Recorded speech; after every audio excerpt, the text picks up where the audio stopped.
Hi friends, কেমন আছো সবাই? আমি সঞ্চিতা হজবরল কাপল ব্লগ থেকে আরেকটা ডেইলি ব্লগ নিয়ে চলে আসলাম। এই তো সকালবেলার নাস্তা তৈরি করছি। এখন পাউরুটি একটু বাটার দিয়ে ভেজে নিচ্ছি আর জেলি দিয়ে খাবো। আর বেশি কিছু করব না। আর ওই যে একটু টক দই আছে। এই তো একা একা, বরমশাই নাই, ও বাসায় গেছে। ওই যে এখন তো বলি মাঝে মধ্যে ছুটি পাইলে বা ছুটি নিয়ে যাই। এইটা হচ্ছে মে ডে 1 তারিখের, মে মাসের 1 তারিখের ব্লগ। তো এই তো আর এখন ওই যে গরম সব মিলাই ব্লগ করতেও ভালো লাগে না, ভয়েস দিতে শরীরটাও ভালো যায় না।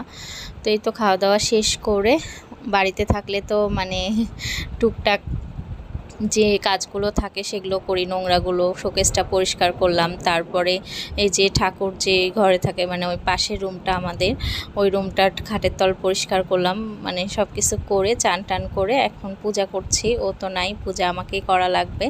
তো এই তো ঠাকুর পূজা করে নিচ্ছি, পূজা টুজা করে। আর রান্নাবাড়ি ওইভাবে করব না, আগের দিনের কিছু খাবার আছেই, তো ওই দিয়েই রাতে দুপুরে আমার হয়ে যাবে।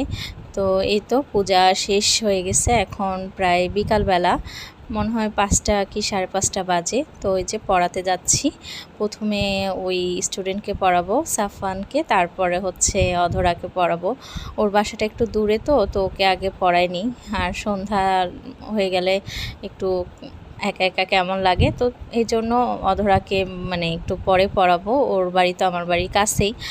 আর এখন যে রোদ গরম, তো এই জন্য আর সকালবেলা পড়াই না।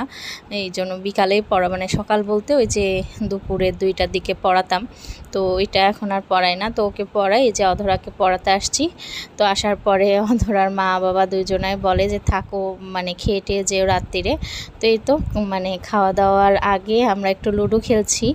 তো অনেক জোর করাতে থাকলাম। তারপরে ওই যে আসার সময় ভ্যান থেকে এই যে এই পাতিল আর এই ঢাকনাটা কিনছি। আসলে ঢাকনাটাই কিনতাম, তো ওই ছোটো পাতিলটা কড়াইটা দেখে, সরি পাতিল বলছি, কড়াইটা খুব ভালো লাগলো, তো কিনলাম।